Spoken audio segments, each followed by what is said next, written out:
Hi, my name's Erez Gordon and I'm here with the winemaker from Garagiste in the Mornington Peninsula, Barney Flanders. Barney, how are you, mate? I'm very good. It's really good to see you. Yes. Barney, we go way back. Like Far way. too long. Yeah. Too long. Current release wines. They're awesome. Thank you. You've always made great Chardonnay and Pinot Noir. What I really like about what you're doing now is that you've gone forwards and backwards at the same time. Yep.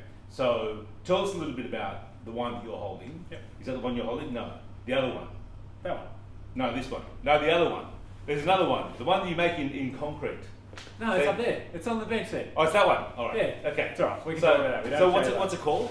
Garagiste Merrick's Cuve Béton Pinot Noir. Béton. And béton is the French word for Concrete. Concrete. Yeah. All right. So tell me why you make Pinot in concrete as opposed to oak. Look, I think we are kind of going a little bit backwards in the history of making wine, whether it be making it in amphoras and big old wooden vats, and concrete played a really important part in making Australian wine and in making old world wine. And So we used to make wine in Australia in concrete. yes, yep. Before stainless steel. Yes, Okay. yeah. So you go back to Morris O'Shea in the Hunter Valley. You go back to Schubert in South Australia for Penfolds. Rutherglen, like all through Rutherglen, there's concrete vats that are sitting in paddocks that were old wineries. But as I understand it, because you explained it to me, Yeah. there's concrete And there's concrete. and there's concrete. Yeah. Why is your concrete different? Because I'm using it. Okay. No. Look, I think as technology develops and we fine tune things, that people have sourced and made kind of high grade concrete vats as well as wooden vats, and we've been able to source these concrete vats that are made in North Italy. Unfortunately, they've got to come from there, but they're some of the purest kind of material, and they do work amazingly well with our Pinot. So you buy one concrete vat and it lasts you Hopefully forever. so much more efficient than an oak barrel. Yeah, definitely. Like, if you look after it, and I mean, it is a substance that can change the temperature, and there can be cracks and movement in it. But if you look after it, it hopefully can last longer than I will. So tell me what you think the concrete delivers to your Pinot that, say, an oak barrel wouldn't necessarily. I think it's texture in the way the tannins kind of develop, the way the fruit ferments in it, the way the tannins, to be kind of wanky word, they polymerize, and they polymerize. Polymerize. Yeah, so they change. So the shape of the wine changes. So you see this chalkiness, this this kind of mid-palate kind of presence of the tannin, but there's also this bright kind of fruitfulness, and kind of detail in the wine. I found it to be quite a dense wine. Yep. With really integrated structure. So it was very tight knit. Didn't have as much acid as some of the other wines that you were showing me from the same vintage. Yep. And that's part of the concrete. Yeah, it can do too. Yeah, like there can be the chemical side of it that concrete is basic, so that it can alter the chemical structure of the wine. Some more acid could drop out and make it again change the palate perception. And then I think we include whole bunches in some of our other cuvées, and that can change the tannin structure and the fruit structure as well. Sounds very complicated. Not really. So you've got 3 vineyard side, specific side Pinots. Yep. And 2 Chardonnays. Yep. You said that the Chardonnays came from the same plot of land. Yep. You just gave one corner over to a different label. Yeah. Tell me a little bit about why that wine sort of deserved a different treatment. Again, we've been farming. The vineyard's now kind of 24 years old.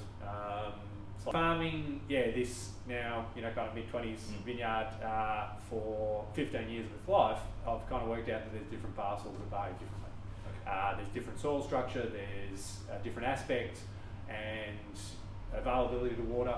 So the vines do grow differently. The fruit tastes different, and then the resultant wine is different. Okay. Do you have a cellar door? No.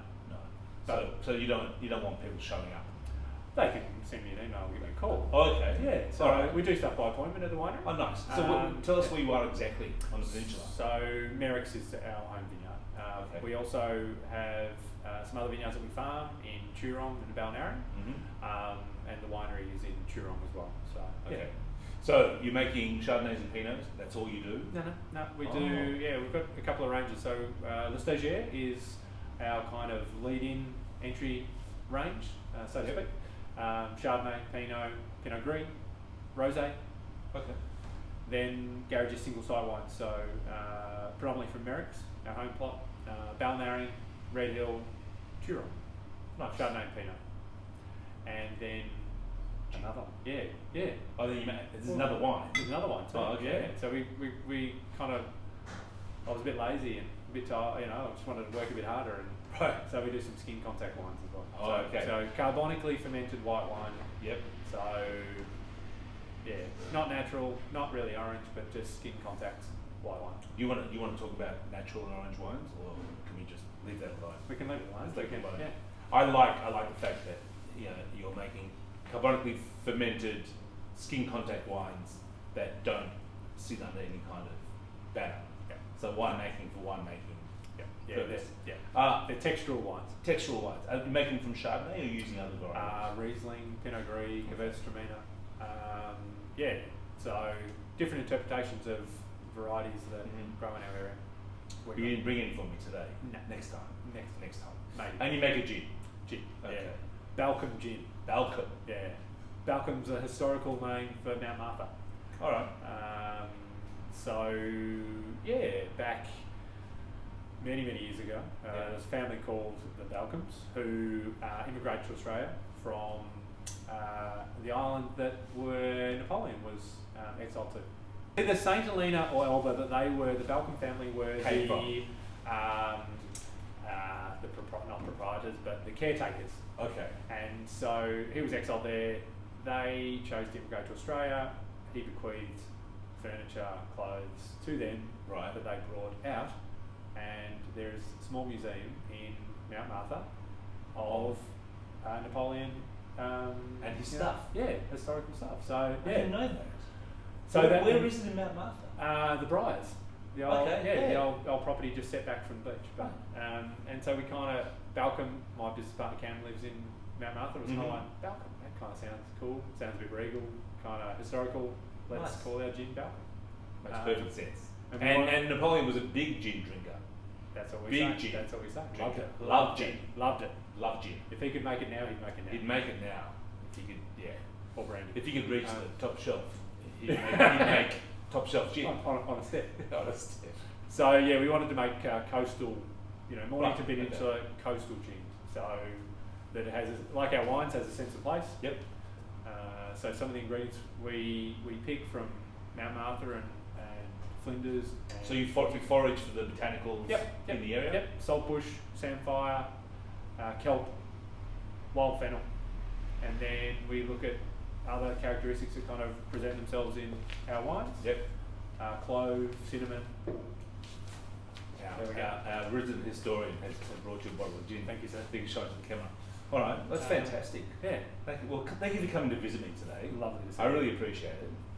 We've known each other a long time, so there's every opportunity that I've upset you at some stage. So Never. There's still the future though. There's still the future. It's not over yet. It's not over yet, Barney. Garagiste wines. If you haven't had them before, you should really give them a crack. They're absolutely A-grade Pinot Noir Chardonnay from Victoria, and a really good argument for why the Peninsula is Australia's premier Pinot Noir making region. I know a lot of people are going to disagree with me, but you know what? Have a crack. Have a crack. Thanks, Al. Thank you. Thanks for coming. Ooh. I'm going to